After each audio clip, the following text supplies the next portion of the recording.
Bonjour à toutes et à tous. Aujourd'hui, nous allons continuer avec notre livre, le journal d'une femme de chambre, avec la partie numéro 5, ou le chapitre, si vous voulez. Aujourd'hui, ça va être la date du 28 septembre. Ma mère est morte. Je n'ai reçu la nouvelle ce matin par une lettre du pays. Quoique je n'ai jamais eu d'elle que des coups, cela m'a fait de la peine. Et j'ai pleuré, pleuré, pleuré. En me voyant pleurer, madame m'a dit: Qu'est-ce encore que ces manières-là? J'ai répondu: Ma mère, ma pauvre mère est morte. Alors, madame, de sa voix ordinaire, c'est un malheur, et je n'y puis rien. En tout cas, il ne faut pas que l'ouvrage en souffre. Ça a été tout. Ah, vrai, la bonté n'étouffe pas madame. Ce qui m'a rendue le plus malheureuse, c'est que j'ai vu une coïncidence entre la mort de ma mère et le meurtre du petit furet. J'ai pensé que c'était là une punition du ciel, et que ma mère ne serait peut-être pas morte si je n'avais pas obligé le capitaine à tuer le pauvre Kléber.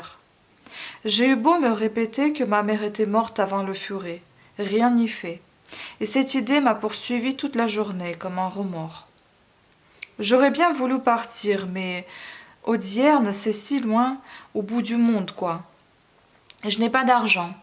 Quand je toucherai les gages de mon premier mois, il faudra que je paie le bureau. Je ne pourrai même pas rembourser les quelques petites dettes contractées durant les jours où j'ai été sur le pavé. Et puis à quoi bon partir? Mon frère est au service sur un bateau de l'État en Chine. Je crois car voilà bien longtemps qu'on a reçu de ses nouvelles. Et ma sœur Louise, où est-elle maintenant? Je ne sais pas. Depuis qu'elle nous quitta pour suivre Jean le Diouf à Concarneau, on n'a plus entendu parler d'elle. Elle a dû rouler par-ci, par-là, le diable sait où. Elle est peut-être en maison, elle est peut-être morte, elle aussi. Et peut-être aussi que mon frère est mort. Oui, pourquoi irais-je là-bas? À quoi cela m'avancerait-il? Je n'y ai plus personne et ma mère n'a rien laissé pour sûr. Les frusques et les quelques meubles qu'elle possédait ne paieront pas certainement l'eau de vie qu'elle doit. C'est drôle tout de même. Tant qu'elle vivait, je ne pensais presque jamais à elle. Je n'éprouvais pas le désir de la revoir. Je ne lui écrivais qu'à mes changements de place et seulement pour lui donner mon adresse. Elle m'a tant battue. J'ai été si malheureuse avec elle qui était toujours ivre. Et d'apprendre tout d'un coup qu'elle est morte, voilà que j'ai l'âme en deuil et que je me sens plus seule que jamais. Et je me rappelle mon enfance avec une netteté singulière. Je revois tous des êtres et des choses parmi lesquels j'ai commencé le dur apprentissage de la vie. Il y a vraiment trop de malheur d'un côté, trop de bonheur de l'autre. Le monde n'est pas juste. Une nuit, je me souviens, j'étais bien petite pourtant, je me souviens que nous fûmes réveillés à un sursaut par la corne du bateau de sauvetage. Oh, ces appels dans la tourmente et dans la nuit qui sont lugubres! Depuis la veille, le vent soufflait en tempête. La barre du port était toute blanche et furieuse. Quelques chaloupes seulement avaient pu rentrer. Les pauvres autres, se trouvaient sûrement en péril. Sachant que le père pêchait dans les parages de l'île de Saint, ma mère ne s'inquiétait pas trop. Elle espérait qu'il avait relâché au port de l'île, comme cela était arrivé tant de fois. Cependant, en entendant la corne du bateau de sauvetage, elle se leva toute tremblante et très pâle, m'enveloppa à la hâte d'un gros châle de laine et se dirigea vers le moile. Ma sœur Louise, qui était déjà grande, et mon frère plus petit, la suivait, criant: Ah, Sainte Vierge, à notre Jésus! Et elle aussi criait: Ah, Sainte Vierge, à notre Jésus! Les ruelles étaient pleines de monde, des femmes, des vieux, des gamins. Sur le quai où l'on entendait gémir les bateaux se hâtait une foule d'ombres effarées. Mais on ne pouvait tenir sur le môle à cause du vent trop fort, surtout à cause des lames qui, s'abattant sur la chaussée de pierre, la balayaient de bout en bout, avec des fracas de canonnade. Ma mère prit la Sainte. À Sainte Vierge, à notre Jésus, prit la Sainte qui contourne l'estuaire jusqu'au phare. Tout était noir sur la terre et sur la mer, noir aussi. De temps en temps, au loin, dans le rayonnement de la lumière du phare, d'énormes brisants, des soulèvements de vagues blanchissaient. Malgré les secousses, ah, Sainte Vierge, en notre Jésus, malgré les secousses et en quelque sorte bercé par elle, malgré le vent et en quelque sorte étourdi par lui, je m'endormis dans les bras de ma mère. Je me réveillai dans une salle basse et je vis entre des dos sombres, entre des visages morts, entre des bras agités, je vis sur un lit de camp éclairé par 2 chandelles un grand cadavre. À Sainte Vierge, un nostre Jésus, un cadavre effrayant, long et nu, tout rigide, la face broyée, les membres rayés, 2 balafres saignantes, meurtries de taches bleues, c'était mon père. Je le vois encore, il avait les cheveux collés au crâne et dans les cheveux des goémons amulés qui lui faisaient comme une couronne. Des hommes étaient penchés sur lui, frottaient sa peau avec des flanelles chaudes, lui insufflaient de l'air par la bouche. Il y avait le maire. Il y avait monsieur le recteur, il y avait le capitaine des douanes, il y avait le gendarme maritime. J'eus peur, je me dégageai de mon châle et courant entre les jambes de ces hommes sur les dalles mouillées, je me mis à crier, à appeler papa, à appeler maman. Une voisine m'emporta. C'est à partir de ce moment que ma mère s'adonna avec rage à la boisson. Elle essaya bien les premiers temps de travailler dans les sardineries, mais comme elle était toujours ivre, aucun de ses patrons ne voulut la garder. Alors elle resta chez elle sénivrée, quéreuse et morne, et quand elle était pleine d'eau de vie, elle nous battait. Comment se fait-il qu'elle ne m'ait pas tuée? Moi je fuyais la maison tant que je le pouvais. Je passais mes journées à gaminer sur le quai, à marauder dans les jardins, à barboter dans les flaques aux heures de la marée basse, ou bien sur la route de Plogoff, au fond d'un dévalement herbeux, abrité du vent de mer et garni d'arbustes épais, je polissonnais avec les petits garçons parmi les épines blanches. Quand je rentrais le soir, il m'arrivait de trouver ma mère étendue sur le carreau en travers du seuil, inerte, la bouche salie de vomissements, une bouteille brisée dans la main. Souvent, je dus enjamber son corps. Ses réveils étaient terribles. Une folie de destruction l'agitait. Sans écouter mes prières et mes cris, elle m'arrachait du lit, me poursuivait, me piétinait, me cognait au meuble, criant « Faut que j'aie ta peau, faut que j'aie ta peau ». Bien des fois, j'ai cru mourir, et puis elle se débaucha pour gagner de quoi boire. La nuit, toutes les nuits, on entendit des coups sourds frapper à la porte de notre maison. Un matelot entrait, emplissant la chambre d'une forte odeur de salure marine et de poisson. Il se couchait, restait 1 heure et repartait. Autre venait après, se couchait aussi, restait 1 heure encore et repartait. Il y a eu des luttes, de grandes clameurs effrayantes dans le noir de ces abominables nuits, et plusieurs fois les gendarmes intervinrent. Des années s'écoulèrent pareilles. On ne voulait de moi nulle part, ni de ma sœur, ni de mon frère. On s'écartait de nous dans les ruelles. Les honnêtes gens nous chassaient à coups de pierre des maisons où nous allions tantôt marauder, tantôt mendier.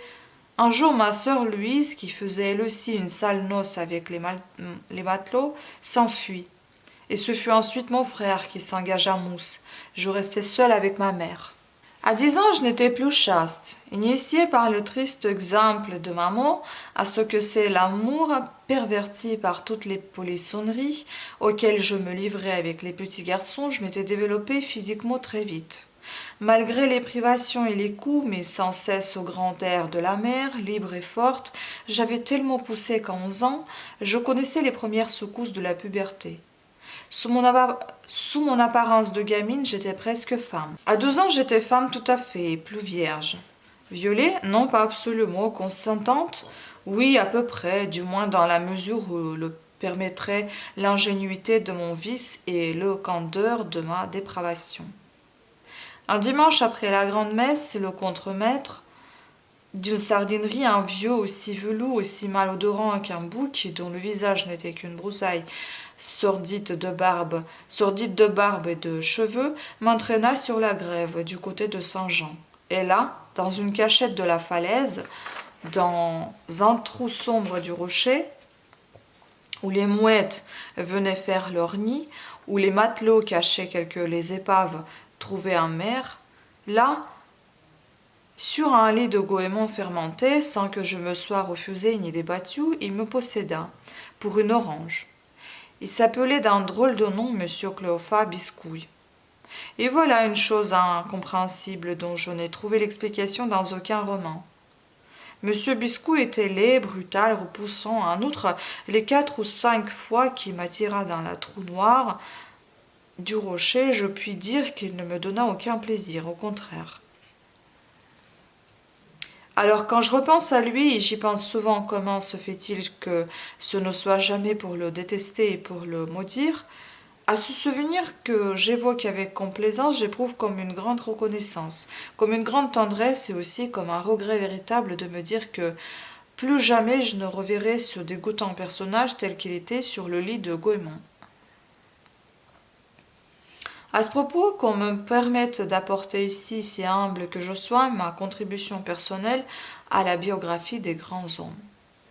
Monsieur Paul Bourget était l'intime ami et le guide spirituel de la comtesse Fardin. Chez qui, l'année dernière, je servais comme femme de chambre. J'entendais dire toujours que lui seul connaissait, jusque dans les tréfonds, l'âme si compliquée des femmes. Eh bien, des fois j'avais eu l'idée de lui écrire afin de lui soumettre ce cas de psychologie passionnelle. Je n'avais pas osé. Ne vous étonnez pas trop de la gravité de telles préoccupations.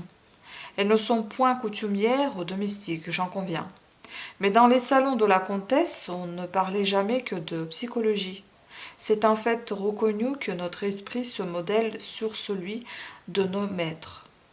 Et ce qui se dit au salon se dit également à l'office. Le malheur était que nous n'eussions pas à l'office un Paul Bourget capable d'élucider et de résoudre les cas de féminisme que nous y discutions.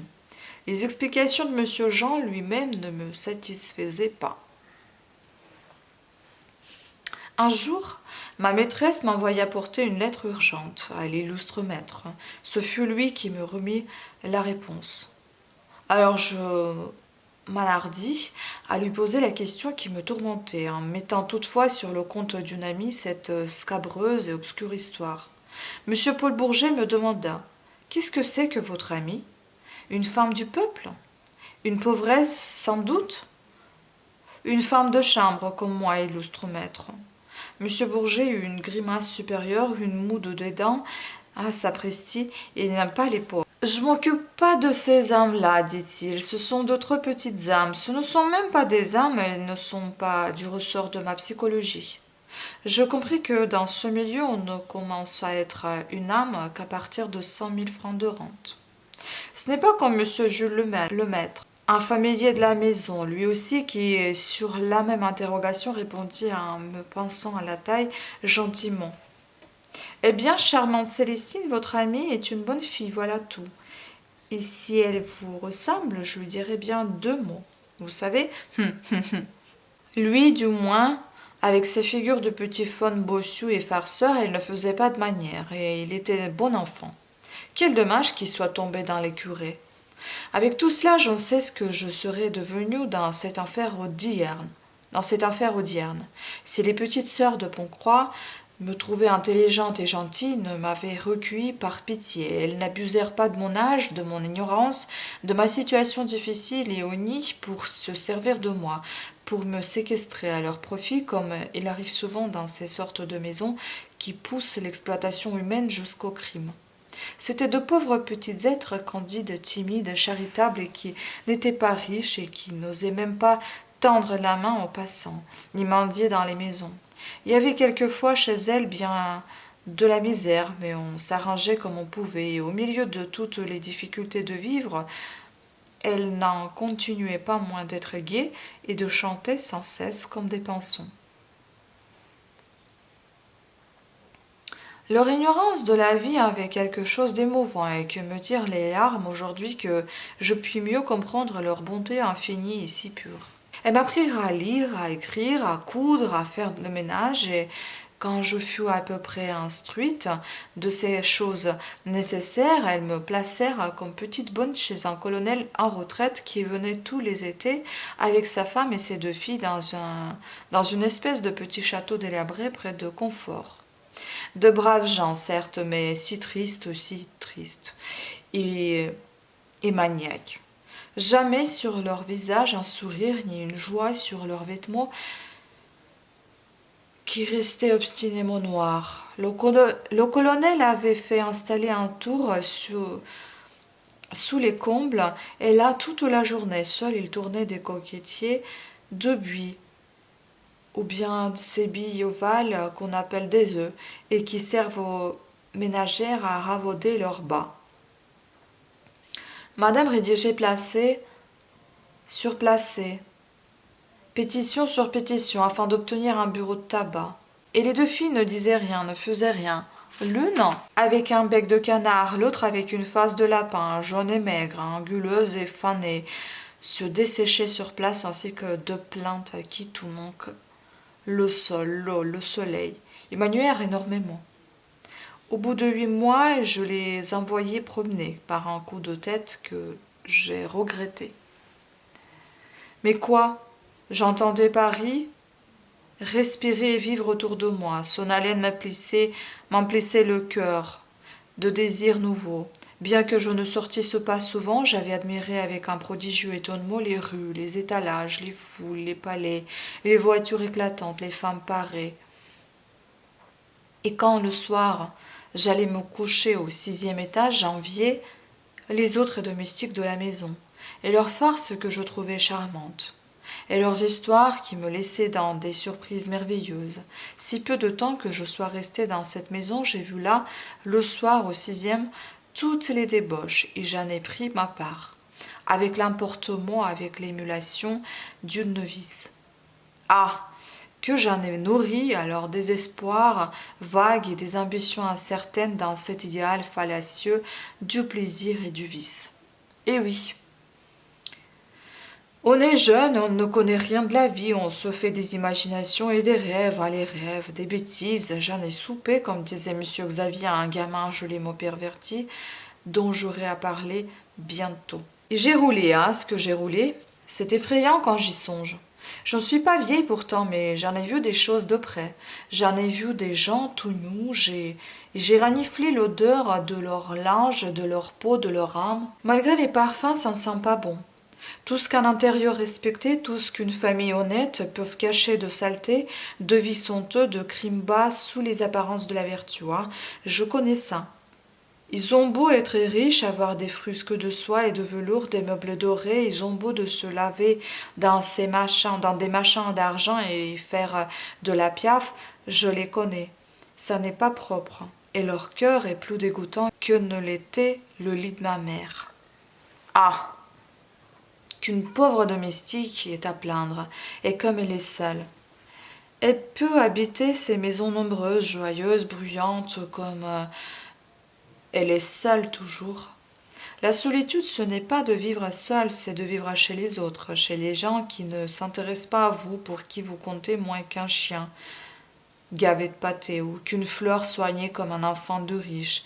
Des gens dont vous n'avez que les défroques inutiles ou les restes gâtés.